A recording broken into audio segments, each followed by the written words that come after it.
also, and this is, one of the perennial questions that every pastor will face at some point, and you deal with it nicely in here. Okay, that sounds good. That makes sense.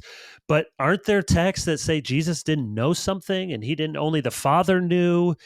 And so, how do we explain if the Son of God did not empty himself of any divine attribute?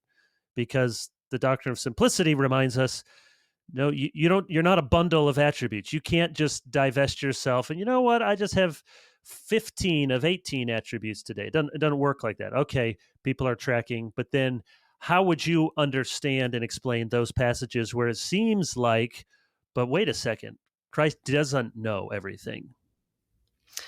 So I think the best way to understand that, in my view, is to understand what we call the communication of properties, the communicatio idiomatum.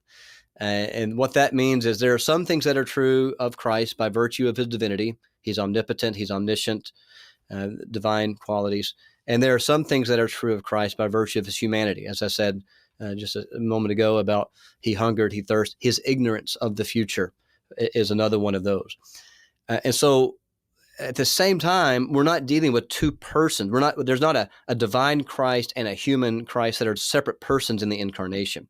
So that means that what you can say of Christ, what you can say of one of the natures, you can say of the person of Christ.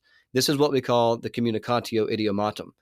And so you can say that Christ knows all things and Christ doesn't know all things, depending on the nature that's in view. So I think that's the best way. Another way to understand, I'll say more about it, but another way to understand it is could be a challenge to his disciples to say, no one knows, not even the Son. But I think if you look back to Athanasius, this is one of the issues in the Arian controversy, that the Arians were saying, if Jesus doesn't know the future, he's not fully divine, or something to that effect.